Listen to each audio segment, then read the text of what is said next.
welcome back to another video. This really popped when I saw it. That to me is a monster increase. Again, this book got hot. This book is ready to go higher. So let's jump right into it. We are back today with another statue review from Diamond Select Toys. Without further ado, let's get into the review.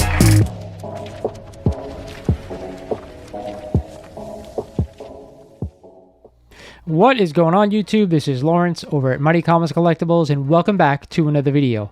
Today I'm going to give you 5 books that I'd be buying right now before we get to San Diego Comic-Con this week. I think there's some major announcements coming from Marvel and Disney, and these are the 5 books that I'd be picking up sooner rather than later.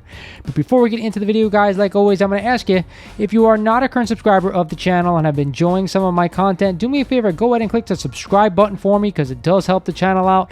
Smash that like button on the way out because it helps the algorithm out, and turn on the notification bell because it lets you guys know when I post new videos. So like I said, San Diego Comic-Con is right around the corner next week, and there are a bunch of announcements that we're expecting come out from Disney and Marvel about the future of the MCU. And I have 5 books, possibly more, that I want to tell you guys. If you guys have a chance to go ahead and buy them before that announcement, do me a favor, go ahead and pick them up because you may get a short-term bounce in some of these, and of course there may be an even bigger long-term bounce if you hold on to them.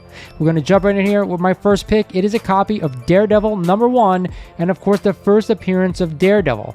I'm expecting a Daredevil announcement about the new show coming to Disney Plus. Of course, this is the first appearance of Daredevil, Matt Murdock, Foggy Nelson, Karen Page.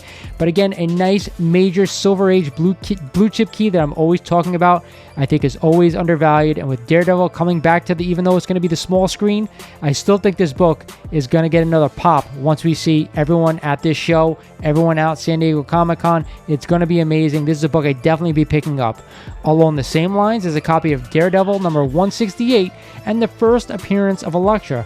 There's a rumor out there that we're going to meet the new actress that is going to play Elektra in this show. If that happens, this book is going to get another bump higher. And of course, you can't talk about that book without talking about the other one, Daredevil #131 and the first appearance of Bullseye. So these are 3 books right now that, you know, have something to do with Daredevil that I'd be going and buying before we get that announcement. And to be honest, most of the time I'd probably hang on to all 3 of these long term.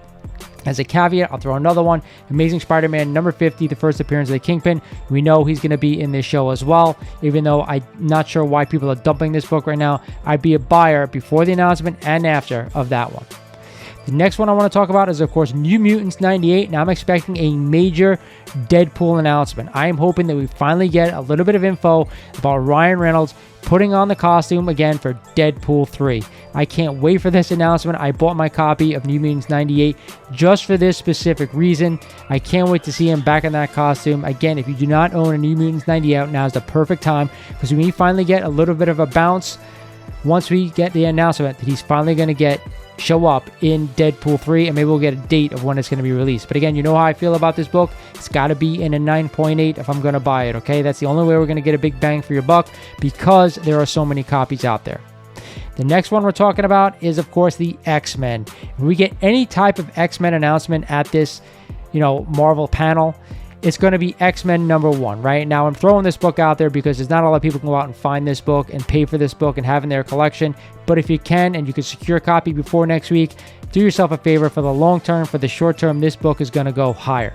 Now, if we can't go out and get an X-Men one, what's the next back option? It is Hulk 180 and Hulk 181. Now, I'm not expecting a Wolverine announcement whatsoever, but anytime the X-Men are mentioned, it's their most popular character that always gets a bump from it, and that, of course, is Wolverine. So these books can get a short bump in the short term, and of course, in the long term, if you own these books, you're going to be fine anyway, but if you want to capture that short burst, these are 3 I'd go out and buy.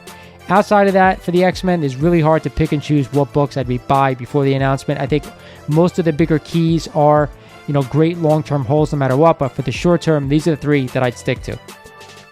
After that, who could forget about Blade, right? Blade is definitely coming to the MCU, and I'm finally expecting to hear another amazing announcement about this character.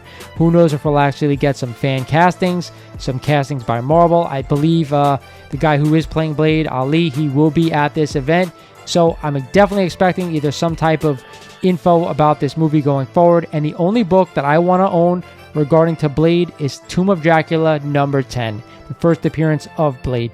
People out there talking about maybe Tomb of Dracula number 1, the first appearance of Dracula. I think that's an awesome book, a crazy great Neil Adams cover. I do want to own that book, but I'm not sure how much of a pop we're going to get. Dracula was around way before that book and way before, anything related to Marvel. So I'm not sure how much of a pop we're going to get. We may get a little bit, but I'm sticking to Tomb of Dracula number 10, the first Blade. On a side note, Tomb of Dracula number 13, I believe, is the origin of Blade. So keep that one in mind as well. It's a really cheap book and another alternative for this character. The last book we're going to talk about is the Fantastic Four, right? The last movie, I should say. Fantastic Four. What's coming? Are they going to make any type of announcement regarding the Fantastic Four? Since John Watts, left the project and they need a new director, maybe we're finally going to get a director attached to that. Maybe we're not going to any type of announcement whatsoever. However, we are getting some Secret Invasion news, so I'm going to bring up Fantastic Four number 18, the first appearance of the Super Skrull. An amazing early Silver Age Fantastic Four key that nobody is talking about. I actually own a copy of this book, and I believe if we do see the Super Skrull in the Secret Invasion show, this book is going to catch fire. Now, hopefully we'll get some type of trailer, some type of picture, some type of info regarding the Secret Invasion show, because I do believe it's supposed to come out early next year, so now is the perfect time to drop some info about that series. These are the 5+ books more that I'd be buying right now ahead of that announcement. I know a lot of them are bigger keys and a lot of them are no-brainers, but I got to be honest, with the market the way it is right now, and I've said this time and time again, I'm only buying top quality keys. I don't want to go out there and buy a $20 book because I don't think that's prudent right now. Again, if that's what your budget is, then I totally understand, but if not, I'd be going out and getting some of these big keys regarding for Phase 5 for the next part of the MCU. We didn't get much movement for Phase 4 characters, I will say that. You had Miss Marvel, you had, hopefully She-Hulk's going to be in that. I said on my Copper Drop I'd be dropping that book right now, even though I do think the series is going to be good. On the Loki books, the new Thor books, they've all come down. I don't know if it's because of the market, because of the shows. Regardless, guys, stick to the blue chip keys, and these are the ones to be buying ahead of San Diego Comic-Con. With that said, guys, I hope you enjoyed this list. Let me know what you think down in the comments. This is Lawrence over at Mighty Comics and Collectibles saying thank you for watching, and I'll talk to you guys soon.